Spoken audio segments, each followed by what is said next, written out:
Hello. Welcome to our YouTube channel. Please remember to subscribe to this channel.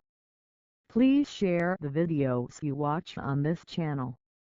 The Book of Genesis, Chapter 20, verses 1 to 17. Abraham moved from Mamre to the southern part of Canaan and lived between Kadesh and Shur.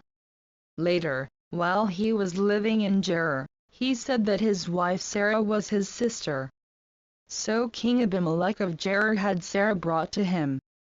One night God appeared to him in a dream and said, "You are going to die, because you have taken this woman. She is already married."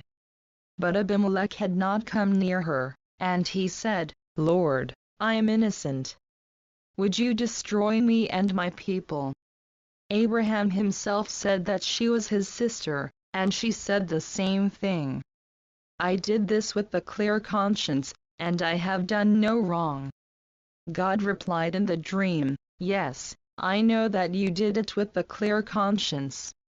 So I kept you from sinning against me and did not let you touch her. But now, give the woman back to her husband. He is a prophet, and he will pray for you, so that you will not die. But if you do not give her back, I warn you that you are going to die, you and all your people." Early the next morning Abimelech called all his officials and told them what had happened, and they were terrified. Then Abimelech called Abraham and asked, "What have you done to us? What wrong have I done to you to make you bring this disaster on me and my kingdom? No one should ever do what you have done to me. Why did you do it?" Abraham answered, "I thought that there would be no one here who has reverence for God and that they would kill me to get my wife. She really is my sister. She is the daughter of my father, but not of my mother, and I married her. So when God sent me from my father's house into foreign lands, I said to her, 'You can show how loyal you are to me by telling everyone that I am your brother.'" Then Abimelech gave Sarah back to Abraham, and at the same time he gave him sheep, cattle, and slaves. He said to Abraham, "Here is my whole land, live anywhere you like." He said to Sarah, "I am giving your brother 1,000 pieces of silver as proof to all who are with you that you are innocent. Everyone will know that you have done no wrong."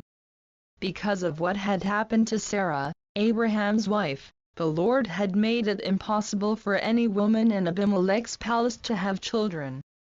So Abraham prayed for Abimelech, and God healed him. He also healed his wife and his slave women, so that they could have children. The Book of Genesis, Chapter 21, verses 1 to 34.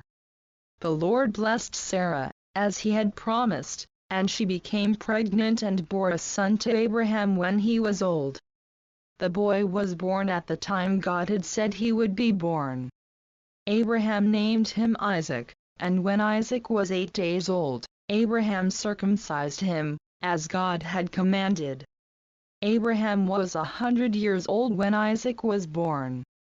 Sarah said, "God has brought me joy and laughter. Everyone who hears about it will laugh with me." Then she added, "Who would have said to Abraham that Sarah would nurse children?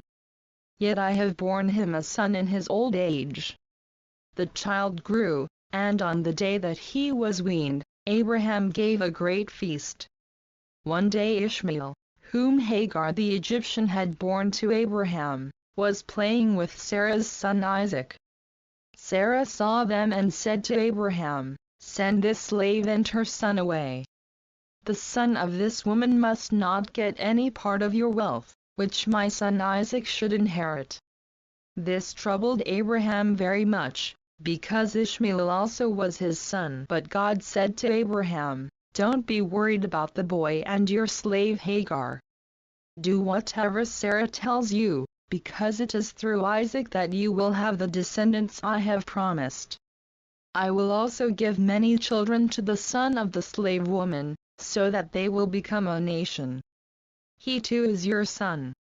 Early the next morning Abraham gave Hagar some food and a leather bag full of water. He put the child on her back and sent her away. She left and wandered about in the wilderness of Beersheba.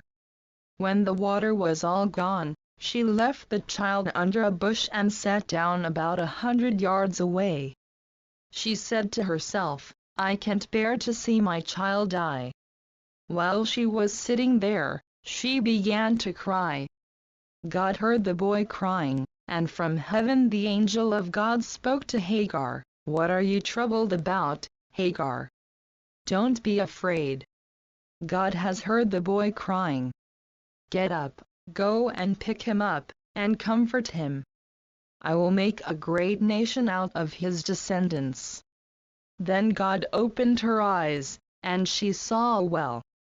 She went and filled the leather bag with water and gave some to the boy.